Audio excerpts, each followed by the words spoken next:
सत्ता से टकराना। और यही साहित्यकार करता है जो अनुपलाल मंडल ने किया। सत्ता से टकराना साधारण बात नहीं होती, लेकिन अनुपलाल मंडल आज़ादी के पहले और आज़ादी के बाद आज तक उस रूप में लोगों के सामने नहीं आ पाए जैसा अन्य साहित्यकार अपनी अपनी जगह बना चुके हैं। उनके नहीं आने के पीछे का कारण क्या है, या आज हम तमाम साहित्यकारों को और इस गांव की तमाम जनता को समझना पड़ेगा और समझना चाहिए। जिस भी समुदाय के लोग और जिन लोगों ने भी उस समय के साहित्यकार को याद किया है और याद कर रहे हैं, आप देख लीजिए उनकी राजनीतिक समझ। और अनूप जी जो आपके लिए, हमारे लिए, पूर्णिया जिले के लिए जो किया, आप उससे आंक सकते हैं। अनूप जी सिर्फ एक व्यक्ति नहीं थे, वह एक व्यक्तित्व था। और व्यक्तित्व की ऊंचाई इस कदर आप जानिए कि अनूप जी जो लिखते थे उसको प्रकाशित खुद करते थे, खुद छपवाते थे और आर्थिक पूर्ति के लिए, आपके बीच बांटने के लिए। कुछ लोग कहते हैं कि उनका घर बहुत कमजोर था और इसीलिए वे किताब को लेकर, है ना, गुलाबबाग मेला चले जाते थे, फारबिसगंज मेला चले जाते थे और उससे वो पैसा लाते थे तो उनका गुजारा चलता था। एक या कारण हो सकता है, लेकिन हमारे जैसे लोग इस कारण को बहुत महत्व इसलिए नहीं रखता है कि वो आपके बीच जाकर जनसंवाद स्थापित करना चाहते थे। वो अधिक से अधिक लोगों के बीच अपनी बात का प्रचार करना चाहते थे कि सच्चाई यह है, हम सत्ता के खिलाफ आवाज उठाए हैं और सत्ता जब भी गलती करेगी, सत्ता जब भी तानाशाह बनेगी, तुमको भी अपनी आवाज उठानी चाहिए। और इसलिए अनूप जी को हम इस रूप में याद करने आपकी इस धरती पर आए। अनूप जी सिर्फ पूर्णिया जिले में नहीं थे, आपको पता है और आप पढ़े भी होंगे। वो कभी फारबिसगंज ट्रेनिंग कॉलेज के शिक्षक बनते हैं, कभी बीकानेर चले जाते हैं, वहाँ शिक्षक बनते हैं, कभी राजस्थान चले जाते हैं, राहुल सांकृत्यायन के बगल में बैठते हैं, बड़े बड़े साहित्यकार के बगल में बैठते हैं अनूप जी। वो कोई छिपा हुआ समेली गांव का सिर्फ एक व्यक्ति नहीं था, वह आपके हमारे बीच वह रहते थे।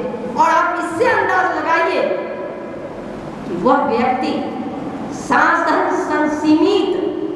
सीमित संसाधन, वो अंग्रेजी का भी विद्वान होता है, वह फारसी का भी विद्वान होता है, वह उर्दू का भी विद्वान होता है और वह हिंदी का भी विद्वान होता है और लोगों को बताता है इसको ऐसे नहीं ऐसे लिखो।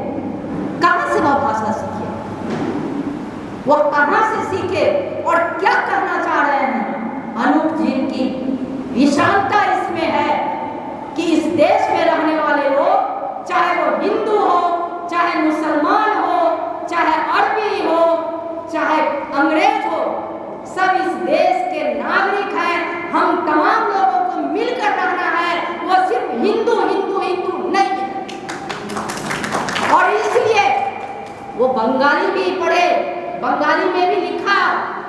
या जानिए अनूप जी महान व्यक्ति थे जो भाषा के माध्यम से भी लोगों को जोड़ कर रखना चाहते थे। और इसलिए उन्होंने भाषा पर अपना कमांड करा और कहा कि इस भाषा के द्वारा हम लोगों को समझाएंगे। जहां वो बंगाली के बीच जाते थे, बंगला में बातें करते थे, उर्दू मुसलमानों के बीच जाते थे, उर्दू में बात करते थे, फारसी करते थे, हिंदी करते थे। और इसके बाद अपनी जो भाषा है अंगिका पर भी उनका कमांड था और वो लिखते थे, अंगिका में गाते भी थे। आपको पता है कि उनकी मीमांसा उपन्यास पर एक फिल्म बनी बहुरानी, और उस फिल्म को बनाने वाला आप जानते हैं कौन थे? उस फिल्म को बनाने वाला गाइड फिल्म तो आप लोगों ने देखा होगा, गाइड को कौन नहीं जानता है? गाइड फिल्म में वहीदा रहमान के जो पति थे किशोर साहू, आप लोगों ने देखा, पुराने लोग जितने हैं सब देखे होंगे, वो किशोर साहू ने अनूप जी के मीमांसा पर ये फिल्म बनाया था और मुंबई तक पहुंच गए थे अनूप जी। चलना न चलना बहुत सारे कारणों से होता है, बहुत सारे कारणों से, लेकिन एक गांव का आदमी गांव से निकला हुआ वो मुंबई तक पहुंचता है, आपके दिल में जगह बनाता है।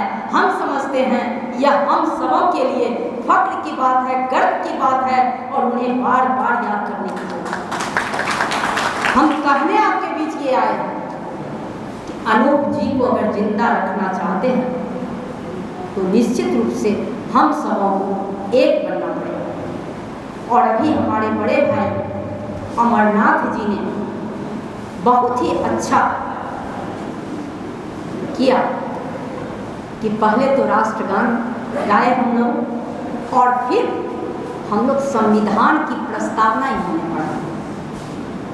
जिस संविधान पर हमला जारी, यह हम सबों को सोचना पड़ेगा। जिस भीमराव अम्बेडकर ने और उनकी कमेटी ने संविधान का निर्माण किया, क्या वो संविधान हमारा खत्म हो जाएगा? नहीं, जनता की ताकत सबसे बड़ी ताकत है। और अमरनाथ बाबू के संविधान प्रस्तावना के पीछे भी भावना शायद यही कि हम लोगों को जहां संविधान को तोड़ा मरोड़ा जा रहा है, उस संविधान को हम तोड़ने मरोड़ने नहीं देंगे। और इसलिए नहीं देंगे, जिस अनूप जी को हम याद करने आए हैं, उस संविधान के खाके में ही हम लोगों ने अनूप जी को याद। हमें जाति धर्म लिंग से अलग हटाकर हमारे क्या अधिकार है वो संविधान हमें देता है। और इस देश में शासन चलाने वाले लोग अगर इस संविधान के खिलाफ आपको हम बताएं जो साजिश कर रहा है, वह इस धरती पर आने वाले आप महात्मा गांधी को याद करें। यह टीकापट्टी की धरती थी और गांधी जी यहाँ आए थे और यहाँ से अररिया गए थे। आपको पता है अररिया वो ट्रेन से जाते थे, हर जगह वो ट्रेन की यात्रा करते थे और यहाँ से अररिया भी गए, ट्रेन से गए, पूर्णिया के विभिन्न जगहों में भ्रमण किया, घूमा। उस गांधी की धरती को भी, इस धरती को नमन करते हैं कि कम से कम गांधी जी के इस संदेश को आप याद रखें, आपको याद रखना चाहिए और इस धरती को एकजुट बनाना चाहिए। हम एक और बात बताना चाहते हैं। आज हम यहाँ आए टीकापट्टी, आज अनूप जी की जयंती मना रहे हैं। आज से 15-20 साल पहले पूर्णिया के साहित्यकारों को समेली गांव बुलाया गया था अनूप जी की जयंती पर। हमारे एक साहित्यिक मित्र हैं, उन्होंने उस समय जो सत्ता थी 15-20 साल पहले, उस सत्ता के खिलाफ कविता लिखे थे। वो माहिर पुरुष कविता को पढ़ने लगे। कटिहार के एसपी बैठे हुए थे और कटिहार के कलेक्टर बैठे हुए थे। गांव था समेली, अनूप जी का गांव था, हम लोग भी वहाँ बैठे थे। संचालन कर रहे थे बच्चा यादव जी, जो दुनिया से भी चले गए हैं बीमारी के कारण। कलेक्टर, आपको हम हिम्मत और हौसला देते हैं, आप साधारण लोग नहीं, और सत्ता पर चढ़ने वाले लोग और साधारण हो जाते हैं, यह भी नहीं है। यह हम आपको कहना चाहते हैं इस छोटी सी घटना के जरिए। वो हमारे साहित्यकार साथी सत्ता के खिलाफ कविता पढ़ दिया। कलेक्टर को इतना गुस्सा आया और एसपी को इतना गुस्सा आया और कहा है माइक बंद करो और ये कविता नहीं सुनेंगे। या सुनिए, ये अनूप जी के गांव में हो रहा, उनके दरवाजे के कुछ दूर टेंट टूट लगा था और कहा ये नहीं सुनेंगे। बच्चा जी घबरा के माइक छोड़ दिए, हमको माइक दो। और हमने पूछा कलेक्टर और एसपी से, यह कविता नहीं पढ़ना चाहिए? कहा नहीं। क्यों? हम इतना नहीं जानते हैं, ये कविता बंद कीजिए। हम कहें ये कविता पढ़ी जाएगी।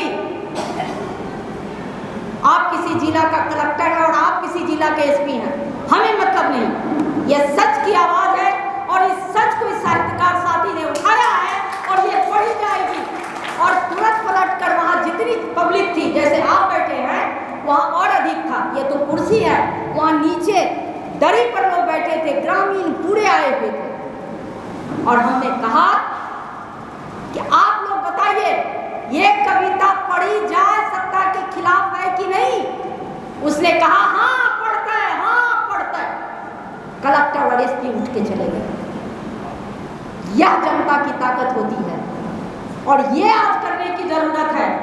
आप डरेंगे, किसी को जिंदा नहीं रख पाएंगे। वो अनूप जी क्या, आप अपने पूर्वजों को भी जिंदा नहीं रख पाएंगे, आप अपने बुजुर्गों को भी जिंदा नहीं रख पाएंगे। और जो सत्ता चाहेगी वो करेगी और कर रही है आपके सामने नंगा नाच हो रहा, आप देख रहे हैं।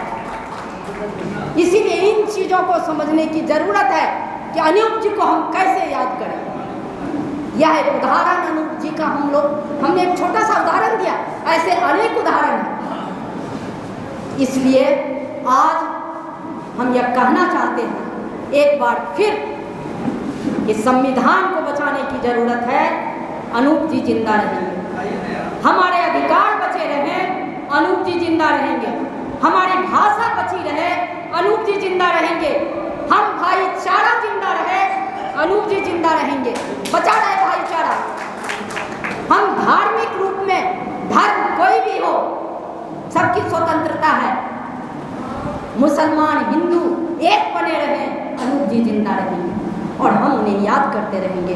इन्हीं चंद शब्दों के साथ हम अपनी बात को वापस लेते हैं और ये हम भरोसा करते हैं आने वाले समय में टीकापट्टी इस धरती की और अधिक पब्लिक एक साथ आएगी और सवाल पूछेगी और राजनीतिक चेतना के साथ सवाल पूछेगी। यह देश कहाँ था 1947 में, आज यह देश 1914 के बाद क्या हो गया है, यह आपको पूछने का हक है। आपको अपने अधिकार नहीं मिल रहे हैं, यह आपको जानने की जरूरत है। आप देख रहे हैं इस लड़के को, हमने इसे देखा अभी, लाल गमछा पहना हुआ जो खड़ा है सामने, हमने इसको अभी देखा। हमने कहा अरे आदित्य तुम यहाँ, हम इसको भागलपुर से जानते हैं। ये बहुत सुलझा हुआ लड़का है, इसके फेसबुक को देखिए, यह इसकी समझ बहुत अच्छी है। यह स्टूडेंट फेडरेशन भी करता है, आपके लिए भी आता है। हम कहा यहाँ तुम, कहा यहाँ मेरा घर है और आपके लिए वो भागलपुर से आया है। आपके पीछे पीढ़ियाँ भी हैं, हमारे सामने पूरे के पूरे वयोवृद्ध लोग अधिक हैं, पीढ़ियाँ कम है, आने वाली पीढ़ियाँ कम है, लेकिन कुछ नए चेहरे हैं जिस पर हम भरोसा कर सकते हैं। जैसे आदित्य है और भी लोग हैं जिस पर हम भरोसा कर सकते हैं।